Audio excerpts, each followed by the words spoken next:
Madame, Monsieur, bonjour, merci de nous rejoindre à la une de l'actualité industrie. D'abord à Boumerdès, dans cette entreprise spécialisée dans la fabrication d'équipements de pièces mécaniques de précision utilisées dans le secteur agricole avec une main-d'œuvre 100% algérienne. Cette usine couvre pas moins de 80% de la demande du marché national.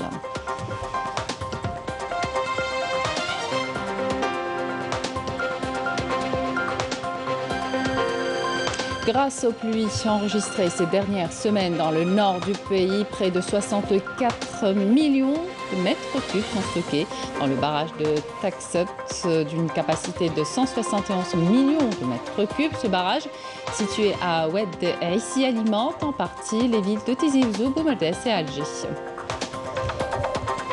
L'actualité à l'étranger marquée par l'assassinat de la journaliste Shirin Abu Akleh, une des plus connues de la chaîne Al Jazeera, tuée ce mercredi matin par un tir de l'entité d'occupation sioniste alors qu'elle couvrait des affrontements dans le secteur de Jenin. En Cisjordanie occupée, la présidence palestinienne a condamné un crime d'exécution par les forces d'occupation sionistes.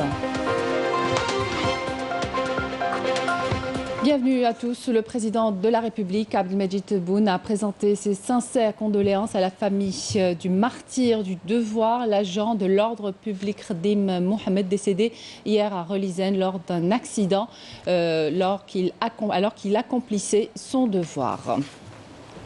Dans l'actualité, l'industrie, notamment la fabrication d'équipements, de pièces mécaniques de précision et de revêtements anti-usure utilisés dans l'industrie minérale. À Boumerdès, l'entreprise Gralcom couvre 80% des besoins du marché national. Elle vise à exporter vers plusieurs pays africains grâce à un produit compétitif. Camélia Mlel. Située dans la commune de Ouled Moussa à Boumerdès, cette entreprise est spécialisée dans la fabrication d'équipements de pièces mécaniques de précision et de revêtements anti-usure utilisés dans l'industrie minérale. Leader dans son domaine, l'usine est entrée en production en 1992. Aujourd'hui, elle fabrique des produits de qualité grâce au savoir-faire des compétences formées au fil des années. L'entreprise Gralcom est spécialisée dans la production de pièces utilisées dans le secteur agricole, notamment l'irrigation. Nous fabriquons également les grilles d'avaloir en fonte. La main-d'œuvre est 100% algérienne. Nous avons un partenariat avec l'Université des sciences et de la technologie de Bebzouar, visant ainsi à offrir un produit de qualité fabriqué selon les normes internationales. Le rechargement dure J'ai proposé une thèse de fin d'études, qui est une première dans l'université algérienne. Gralcom m'a offert l'opportunité de développer ce projet sur le terrain. Je trouve que cette usine est la seule qui offre cette opportunité aux étudiants algériens. Un produit de qualité fabriqué grâce à un matériel performant et une main-d'œuvre qualifiée. Cette usine couvre aujourd'hui pas moins de 80% de la demande du marché national. Cette entreprise a permis la création de plus d'une centaine d'emplois de jeunes diplômés pour la plupart. Nous couvrons actuellement 80% du marché de pièces d'usure de briqueterie et 30 à 40% du marché de pièces de rechange pour cimenterie. Et nous projetons vers la fin de l'année en cours d'exporter nos produits vers l'Afrique.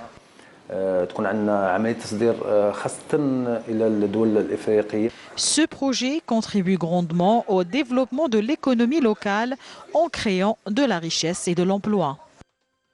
Et puis cette convention signée entre l'Agence nationale des déchets et l'incubateur Moustadem, il est question d'accompagner les start-up et les jeunes porteurs de projets innovants en matière de valorisation et de recyclage des déchets pour qu'ils concrétisent leurs projets sur le terrain. Reportage, Marim Damis. L'Agence nationale des déchets s'engage à fournir l'appui nécessaire aux jeunes porteurs de projets désirant investir dans le domaine du recyclage et la valorisation des déchets. Un projet d'autant plus important que l'Algérie produit annuellement plus de 34 millions de tonnes de déchets, dont 50% sont recyclables. On est là pour un accompagnement pour tous les jeunes investisseurs qui veulent qui se sont investis déjà, qui veulent s'investir encore dans le domaine de l'économie verte, ce qu'on appelle l'économie circulaire. Et ils trouveront, je confirme, les portes du ministère de l'Environnement qui ont toujours été ouvertes et qui sont toujours ouvertes pour les accompagner surtout sur le terrain pour concrétiser leur projet dans le domaine du recyclage, ce qu'on appelle l'économie circulaire. La convention signée entre l'AND et l'incubateur Moustadem est une opportunité offerte aux porteurs de projets innovants pour concrétiser leurs idées sur le terrain et bénéficier d'une assistance technique spécialisée. On va baser sur les données et les statistiques de l'AND pour aider les jeunes à élaborer leur business plan, leur étude techno-économique et aussi donc pour la formation, soit pour les cadres de l'incubateur pour bien maîtriser surtout le domaine de la gestion des déchets, ou bien pour les porteurs de projets et les start-upers. L'objectif de cette journée, c'est suite à la convention signée entre le ministère de l'Environnement et le ministère de l'Économie, des Connaissances et Start-up, dans le but d'accompagner les incubateurs afin de les encourager à délaisser des projets en matière de la gestion des déchets et valorisation des déchets. Le système de l'économie circulaire contribuera de manière significative à la transition vers l'économie verte. Des études ont révélé que la production des déchets devrait doubler d'ici 2035 pour atteindre les 70 millions de tonnes. Après les dernières pluies, le taux de remplissage du barrage de Taksebt a enregistré une hausse acceptable de 64 millions de mètres cubes, ce qui devrait permettre une meilleure alimentation en eau potable pendant la période de forte chaleur qui se fait d'ailleurs déjà ressentir. Marim Damis. D'une capacité de 171 millions de mètres cubes, le barrage de Taksebt à Ouaddaïsi alimente en partie les villes de Tizi Ouzou, Boumerdès et Alger.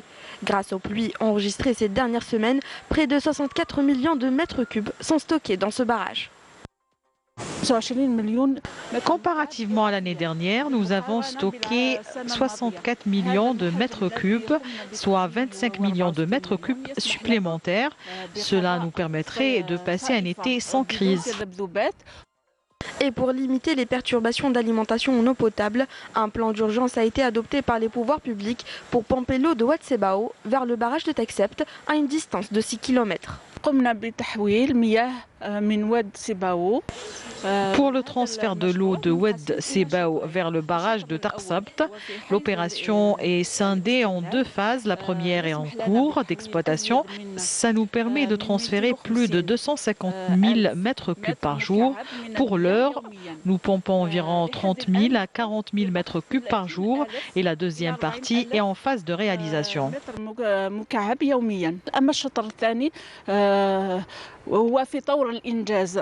Un plan d'urgence qui a pour but de préserver le taux de stockage du barrage de Taksebt, une mesure de précaution qui sera accompagnée de campagnes de sensibilisation contre le gaspillage de cette ressource vitale. Échange d'expériences entre l'Union européenne et l'Algérie sur les prévisions météorologiques. Le projet de jumelage entre Météo Algérie et l'UE a été conclu hier à Alger. Un jumelage qui a permis à l'Office national de météorologie la formation de 80 cadres et la réalisation de plus de 170 missions d'expertise. Badia Amarni. Ce partenariat vise principalement à renforcer les capacités techniques de l'Office national de météorologie ONM concernant l'ensemble de ses métiers, à savoir l'observation, l'acquisition et le traitement des données, ainsi que les prévisions. Il est également question du renforcement des capacités managériales, institutionnelles et commerciales de l'Office.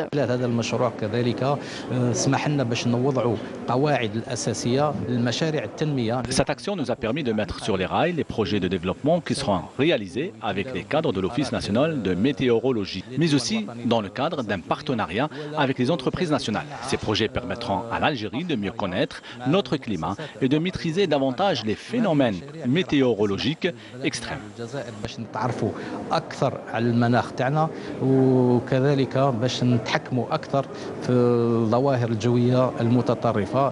Le projet de jumelage conclu entre Météo Algérie et l'Union européenne, qui a duré 26 mois et permis la formation de 80 cadres, s'inscrit dans le cadre d'échange des expériences dans le domaine sensible de la météorologie.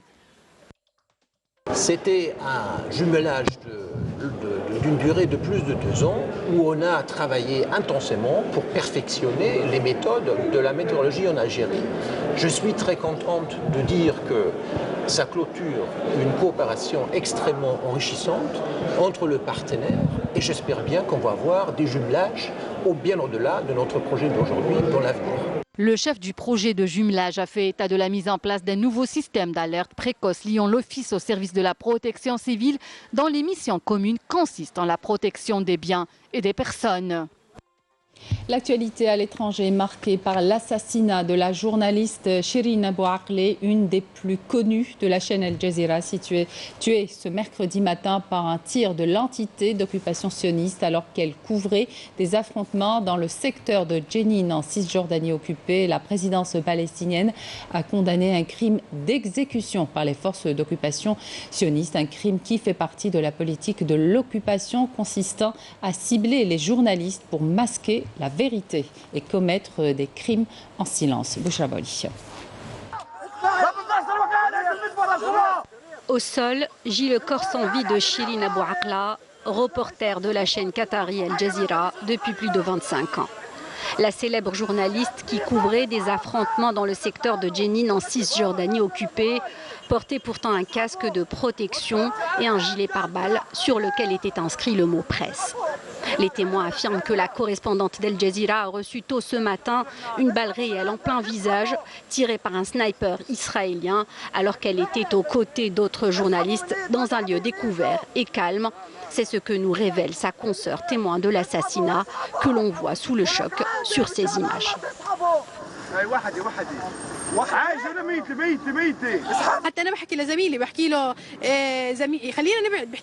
Je disais à mon collègue, allons-nous-en. Il m'avait dit non, arrêtons-nous ici afin qu'il puisse voir que nous sommes des journalistes. Ensuite, nous avancerons.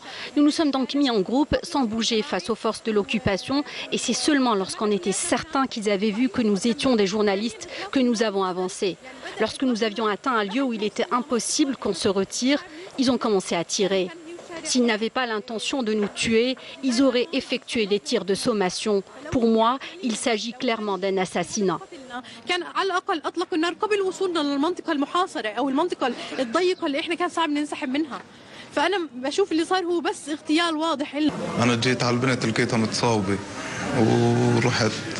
Au moment où j'essayais de lui porter secours, ils n'ont pas arrêté de nous cibler.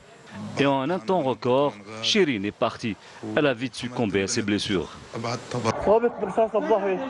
Un autre journaliste, Ali Samoudi, a été blessé lors de ces affrontements. Il accuse l'armée israélienne d'avoir ouvert le feu sur les journalistes. Pour la chaîne qatari, sa correspondante a été tuée de sang-froid par les forces israéliennes.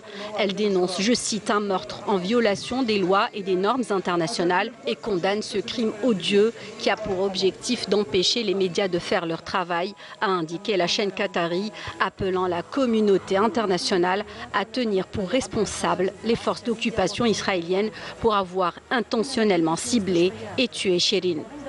A noter que le décès de la journaliste Shirin Abu Akleh intervient près d'un an jour pour jour après la destruction de la tour Jaleh où étaient situés les bureaux de la chaîne qatari dans la bande de Gaza lors d'une frappe aérienne de l'occupant sioniste. Elle intervient également à 4 jours seulement de la commémoration de la Nakba ou la grande catastrophe où des centaines de milliers de Palestiniens ont été chassés de leurs terres. Et nous avons contacté Hamdan Damiri, les représentants de la communauté palestinienne en Belgique. Ils condamnent ce crime ignoble perpétré dans une impunité totale. Ils réclament que justice soit faite. Écoutez. Ce matin, nous avons été quelque part témoins d'un acte complètement ignoble de la part de l'armée israélienne qui a tiré sur un groupe de journalistes palestiniens dans la ville de Jenin en assassinant tout simplement la journaliste Shirin Abu Akleh qui est la correspondante de la chaîne Al Jazeera en Palestine.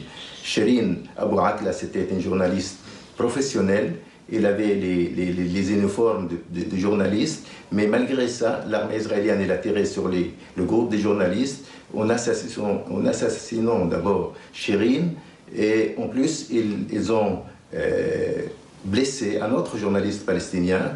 Donc cet acte ignoble, barbare, de la part de l'autorité militaire d'occupation israélienne, il doit être d'une manière claire et nette condamné par les Nations Unies d'abord, condamner Israël pour ses actes, parce que ce n'est pas la première ou le premier journaliste qui est assassiné. On parle d'une cinquantaine de journalistes palestiniens déjà assassinés par l'armée israélienne. Ils ne veulent pas qu'il y ait des témoins qui montrent des images sur les atrocités commises par l'armée israélienne d'occupation. C'est la raison pour laquelle, effectivement, nous les Palestiniens, nous réclamons, nous revendiquons à juste titre la condamnation de ces actes barbares, ignobles de la part de l'occupation israélienne, aux institutions internationales, à la Cour pénale internationale à La Haye, d'enquêter par rapport de ces actes barbares de la part de l'armée israélienne. Et à mon avis, donc, tous les journalistes dans le monde, ils doivent aussi condamner cet acte ignoble de la part de l'armée israélienne et demander au gouvernement israélien d'assumer la responsabilité et de juger, bien sûr, les criminels qui ont commis cet acte ignoble. Les attaques de l'armée sahraoui se poursuivent contre les forces de l'occupant marocain qui subissent de lourdes pertes humaines et matérielles le long du mur de la honte. Les unités de l'armée populaire de libération sahraoui ont mené hier de nouvelles attaques ciblées contre les retranchements des forces de l'armée d'occupation marocaine dans le secteur d'Ewsert. Le Congrès américain a franchi hier une première étape vers le déblocage d'une nouvelle enveloppe faramineuse de près de 40 milliards de dollars pour l'Ukraine, suivant Joe Biden dans son soutien indéfectible à Kiev. Ce paquet doit désormais être voté au Sénat avant d'être promulgué par Joe Biden. Au sein de cette grande enveloppe, 6 milliards de dollars qui doivent permettre à l'Ukraine de s'équiper en véhicules blindés, renforcer sa défense anti-aérienne à l'heure où les combats font toujours rage dans l'est et le sud du pays. Près de 9 milliards de dollars sont également prévus pour assurer, entre autres, la continuité des institutions démocratiques ukrainiennes ainsi qu'un large volet humanitaire. Retour en Algérie avec l'événement sportif méditerranéen, les JM d'Oran. Mohamed Aziz Darouaz a déclaré hier sur le plateau qu'il va y avoir du sport sur Canal Algérie, que l'Algérie est prête à accueillir les JM. On l'écoute. Nous nous efforçons au niveau du COJM, avec le soutien également de M. Louali Doran et évidemment de toutes les institutions de l'État, de lever pour être fin prêt à ce moment-là, effectivement, au moins une semaine avant le début des Jeux méditerranéens, avant la cérémonie d'ouverture. Nous sommes fiers en Algérie d'avoir un complexe nautique avec des bassins en inox qui aujourd'hui vont s'imposer comme la technologie moderne pour réaliser ces bassins qui ont peut-être une influence sur la performance. Ça, c'est pas à moi de le dire, c'est les spécialistes de natation. Alors à côté de ça, il y a également une magnifique salle omnisport dont nous avions besoin. Rappelez-vous, nous avons organisé il n'y a pas très longtemps des championnats du monde de moins de 21 ans de handball, les cours de tennis, nous allons avoir des infrastructures, bon, celles-là qui vont être dans l'éphémère, mais qui seront de grande qualité pour les compétitions qui nous attendent, à savoir le CCO, Centre des conventions d'Oran. Ça va être une première dans les Jeux méditerranéens qu'il y ait un hall d'événementiel et de salons qui va abriter des événements sportifs. Donc 5 disciplines pour le CCO et 3 disciplines pour l'ancien palais des expositions d'Oran, à côté du palais des sports d'Oran, Hamoum Boutlilis. Le commissaire des JM Oran 2022, Mohamed Aziz Darouaz, est également revenu sur le nombre d'athlètes qui vont participer. On l'écoute. Pour l'instant, en termes de participation, nous savons qu'il y a 9300 athlètes engagés en liste longue. 9300 athlètes. Il y a 12 000 engagés en liste longue de façon générale par tous les CNO. Mais pour les athlètes, 9 300, c'est considérable. Ça donnera des jeux qui vont s'approcher du record. Il y a eu quand même un record de participation de 5 900 participants pour les Jeux méditerranéens. Les nageurs grecs ont vu le bassin, le complexe nautique. Ils ont été tellement impressionnés qu'ils veulent vivre les Jeux, malgré la proximité des championnats du monde de natation. Et ils viendront directement du championnat du monde de natation pour participer aux Jeux méditerranéens. Donc on aura la crème des nageurs grecs. Alors, nous aurons au moins la crème des nageurs grecs. Et puis vous savez, les athlètes parlent entre eux. Les meilleurs athlètes d'Europe, bien entendu, parlent entre eux. Et ils vont transmettre cette impression positive qu'ils ont eue aux autres athlètes pour qu'ils soient présents. Florent Manodou était annoncé, c'était l'expression de son vœu personnel de participer aux Jeux méditerranéens.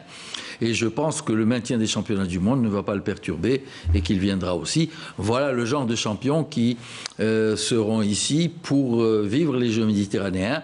D'ailleurs, la délégation française sera de 540 membres. La participation donc très importante du sport égyptien. Et on sait très bien que les Italiens seront au moins aussi nombreux que les Français. Les Espagnols sont annoncés autour de 300. Les Croates sont annoncés à 190. Et c'est la fin de cette édition. Merci de votre attention. Tout de suite, les prévisions météo avec Emel Larivi. Excellente suite de programmes sur Canal Algérie.